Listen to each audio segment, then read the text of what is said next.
Hi, Juana here. Sonoma Energy Medicine. Belong to yourself, believe in yourself. So, ever since I left the cult, it's always been in the back of my mind. Why would I have done that? What is it about me that led me into an organization like that for so many years? And in quantum medicine, we know that when a disease surfaces, or when a person displays a certain symptom, that there are usually 20 to 24 different causative factors that support or that create whatever the client is experiencing. And so I know that having an idealistic personality was not the only factor that contributed me to joining a cult.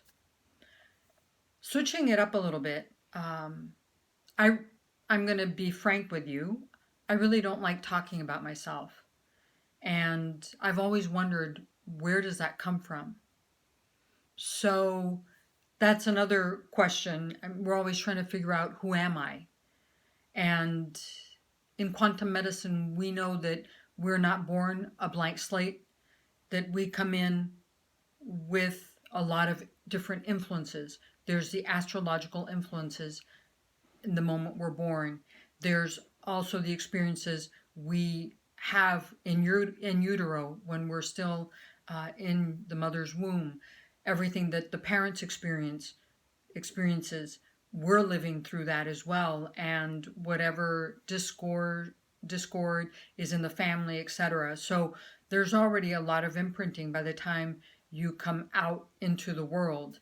And then there's the first 4 years of life that basically solidify your conditioning and how your outlook on life. And then there is your ancestors. So in quantum medicine, that is part of the work I do, is accessing the influence that the ancestor might have had. Sometimes it's one, sometimes it's more than one. And so this week I've been doing a lot of, past 2 months, I've been doing a lot of work on my ancestors and really trying to reconnect with them. I never met many of my grandparents. I never met them.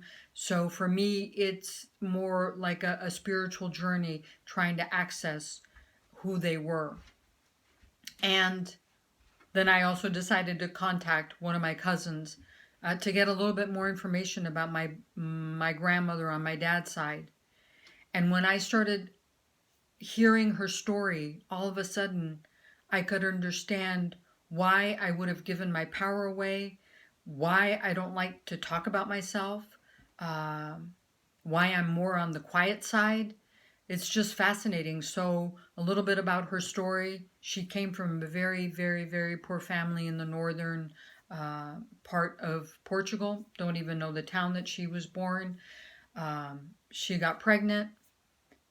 The baby was put up for adoption, and I guess she became, they had to get rid of her because it was a shame on the family, and so they shipped her to America. So she gets here to Ellis Island, and then her life starts here in America. And so she was very submissive, very quiet, had an incredible work ethic, worked 7 days a week, basically somewhat of an indentured servant. And so listening to her story, all of a sudden I could really tap into kind of her suffering, her shame, her inability to have a voice, and that basically she had kind of given up, and she knew what her role was in her lifetime and what she needed to do.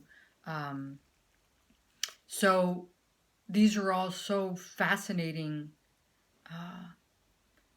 things, because it allows us to understand a little bit more about ourselves. And so when I've had clients where this kind of information comes in, sometimes we're meant to disassociate from a certain belief or a certain trait that is negative, and sometimes we're asked to strengthen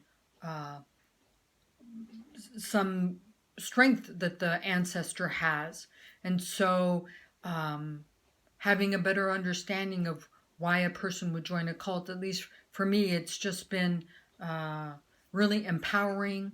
And it's empowering for me, but it's also empowering because I know I can help others in their healing process after they've been, whether it's a cult, whether it's a dysfunctional marriage, an unhealthy relationship, whatever it is. And there are usually many more factors that lead a person to join a cult or to be in an unhealthy relationship. So I just wanted to share. Thank you very much.